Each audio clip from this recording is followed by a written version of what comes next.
There is little LeBron James can't do on the basketball court.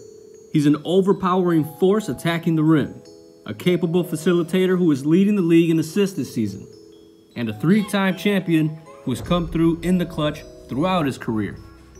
However, his biggest superpower just might be his IQ. But I think he is, Stephen A., and I will give him this. He is a basketball genius, and I've often said he's in that rare echelon as a passer, having basketball vision with Cousy and Magic and Stockton and Nash as a passer.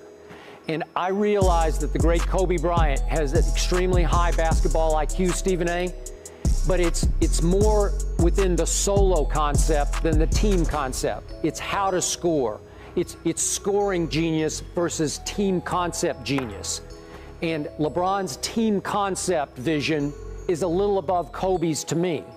My first turnover, I saw something happening, and Marcus did a good job. Marcus Morris did a great job of reading it, threw it up ahead to Kev. He picked it off. My second turnover, I went baseline, lost my foot on Marcus Morris, another turnover. A couple of them, one in transition to Jeff Green, I thought I put it on his hands, and he kind of fumbled it. Wish I could have that one back. I maybe bounced past that one. Had a backdoor one to Swish. It hit his hands. I maybe should have not thrown that one. It was a little bit in traffic. Al Horford was right there, but it hit Swish hands, but maybe should have took that one back. I had a post up on Terry Rozier. They came in Peyton from the bottom side. That means Peyton means they double from the baseline. Sorry, guys. And Jason Tatum got his hands on him. I had a guy wide open. I should have faked high and threw a low. And my last turnover was just very, very careless on Terry Rozier. We had a pick and roll. I got the switch, and I just lost it out of bounds on the other side of there, away from their basket. So that's my 6 turnovers. I think out of those 6, maybe 3 of them was just careless. I think the other 3 were attack turnovers, and I'm okay with that. His basketball IQ is so superior to everyone else that he's playing against. And right now, he's playing against the game itself, not necessarily the opponent. And what I mean, the game itself, he's coming out every night trying to play the perfect basketball game in terms of making the correct decision, the correct read on every single play. So it's not about the opponent that he's playing against. So he's reached a level where he's bored against the average opponent that he's playing against. Now he's elevated to the point where he's playing against the game itself. And that's a high-level thinker right there. With the weight. They don't really listen much to me, but when LeBron talks on the plane, he was breaking down some film, and it was like everyone was looking like you guys watching film. So it was, I was one of the guys. Well, look, like, what can I learn? So, it's great to have a guy like him on your team that's willing to give you the knowledge and help make your game a lot easier. The other thing, he's always been a high IQ player, probably one of the smartest players, to ever play basketball, to ever play the game.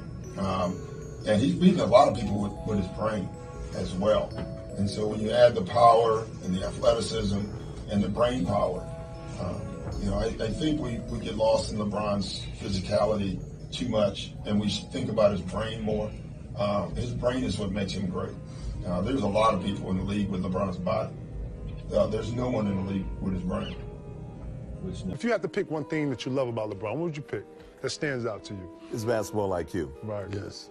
His understanding of the game and how to play the game. I remember when he was a rookie. You were there, Doc. The league flew us in for his Rookie of the Year ceremony celebration. And I remember asking him this question when he was a rookie. I said, you play the game like you've been in the game for 10 years. Why is that? He said, well, what I did growing up is I studied all of the older great players that came before, and I learned from watching those tapes. So he's a student of the game, and his basketball IQ is what I love the most. He thinks like a Coach Wooden or somebody who's seen everything, and he's got an answer for everything on the court, and it's not like he's just trying to be a jerk or anything, but it's right 99.9% of the time, and you just look at it like, I didn't even see that. Like, how did you even come up with that? And it's just, some people are more gifted in the other areas. It's like he beat him a couple times when he was in Cleveland. He was not that way. I've never seen a change in a player. I knew we were in trouble in Miami, when we were coaching. When he was in Cleveland, he was just playing basketball. We get to Miami, and he's in Miami now, and he's calling our plays out. He's just staring over at our bench. He's reading stuff, and I remember saying, "Oh, this is not good." The first possession, we ran him down all the way to 2 on the shot clock. Marcus Morris missed a jump shot, followed it up. They got a dunk.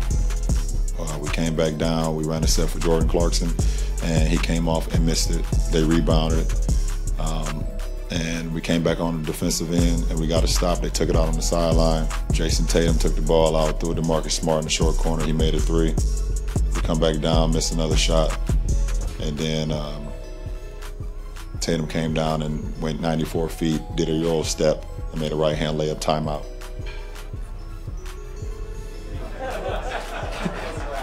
There you go.